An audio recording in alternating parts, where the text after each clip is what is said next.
Y ahora que mencionas a los Kirchner, me parece que parte del fenómeno Milei que ya mencionábamos antes es, Mm. se está dando parte porque en Argentina se llevaron muy lejos todas estas ideas intervencionistas socialistas a un punto de tener casi casi 50% o 60% de pobreza infantil, si no me equivoco, o Sí, 50% de 40 y pobreza pico. general, ¿no? Eh, que, qué triste, pero ¿crees tú que es una parte importante por la cual alguien como Milei podría llegar a ser presidente de Argentina? Creo también, añadiéndolo tal vez como comentario, que ustedes están en el futuro con respecto a muchos países en Latinoamérica, es decir, que ya pasaron por lo que muchos países tal vez van a pasar, específicamente en México. Acaba de entrar a poder un gobierno de izquierda y, se ve un futuro que si no se puede parar pronto, probablemente vayamos en camino hacia lo que ya recorrió Argentina. Crees que esos, digamos, esos eh, tiempos de caos generan líderes como Milei?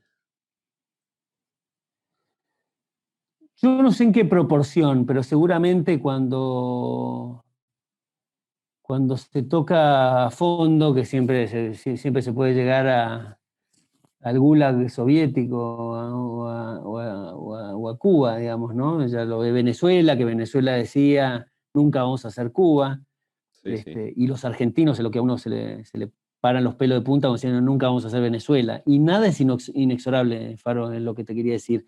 Ni siquiera la tendencia que tú ves en México. Depende lo que tengamos en la cabeza, depende de la batalla cultural, depende de cómo construyamos esa base del iceberg.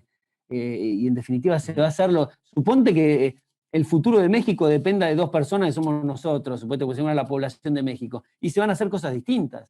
Entonces, si eso se pudiera multiplicar los habitantes de México, pero bueno, lleva tiempo, es un tema de educación, uno Ujú. va en contra también del adoctrinamiento la educación pública, y hay muchos factores que impiden eso, mucha gente de bien que no hace nada, que ese es uno de los problemas que siempre hemos tenido, eh, a diferencia del socialismo, que es mucho más tenaz para ese asunto.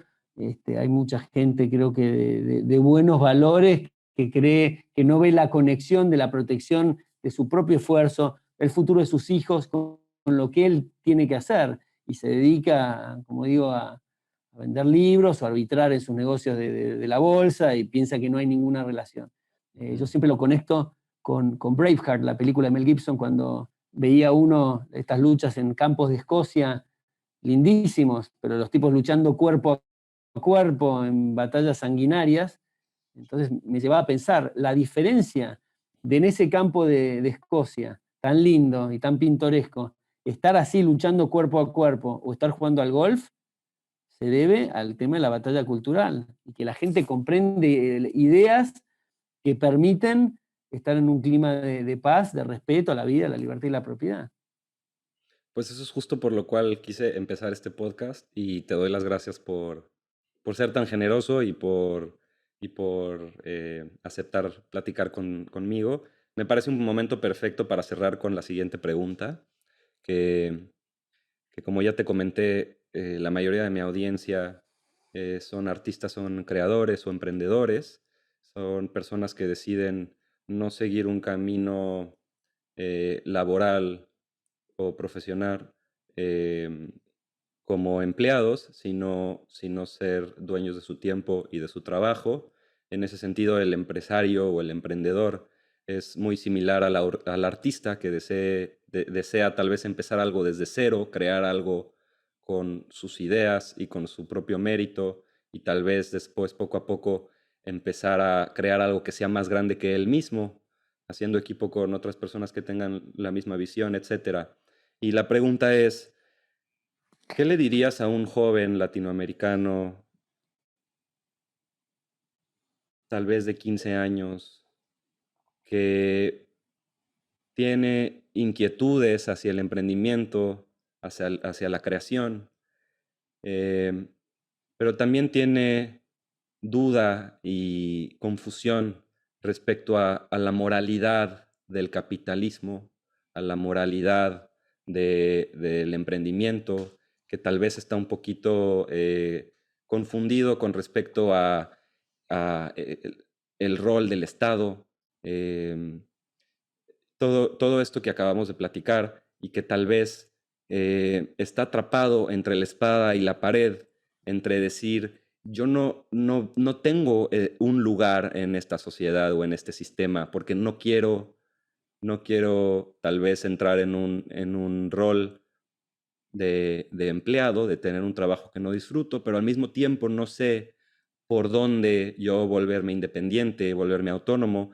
y al mismo tiempo no entiendo qué tanta moralidad haya en poder perseguir fines capitalistas o de generación de riqueza, porque también me parece que algo muy particular en los jóvenes es que eh, por tener una sensibilidad, una compasión hacia el sufrimiento ajeno, tendemos a tomar el lado del socialista como una opción más moral, una opción más correcta que el capitalismo libre.